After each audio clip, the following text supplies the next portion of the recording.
ప్రకాశం జిల్లా మార్కాపురం ప్రెస్ క్లబ్లో వెలుగొండ జలాల సాధన సమితి రౌండ్ టేబుల్ సమావేశం నిర్వహించారు. వెలుగొండ ప్రాజెక్టు పూర్తయ్యేందుకు తగినన్ని నిధులు విడుదల అయ్యేలా రాజకీయ నాయకులు ప్రభుత్వంపై ఒత్తిడి తేవాలని ప్రజా సంఘాల నాయకులు డిమాండ్ చేశారు. అదేవిధంగా ప్రత్యేక జిల్లా ఏర్పాటు చేసి ఈ ప్రాంతాన్ని అభివృద్ధి చేయాలన్నారు. ఈ సమావేశంలో ప్రజా సంఘాల ప్రతినిధులు, సామాజిక కార్యకర్తలు, రాజకీయ నాయకులు పాల్గొన్నారు.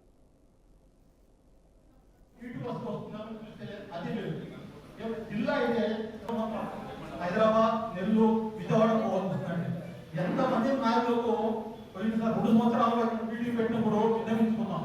మాజీ సైనికులు మనగా 12 మంది ఉన్నారు సార్. ప్రెసిడెంట్ అయినటువంటి నారాయణ రెడ్డి గారిని నేను అసోసియేషన్ చూసుకుంటున్నా అండి. మా బాధ మాది. మాజీ సైనికులు తన భార్య బిడ్డలు వదిలిపెట్టి 4 లక్షల మళ్ళా హైదరాబాద్ పోతున్నారు, నెల్లూరు పోతున్నారండి. ప్రారంభాన్ని నిర్ణయించుకోవాలని ఆగుంటాడు.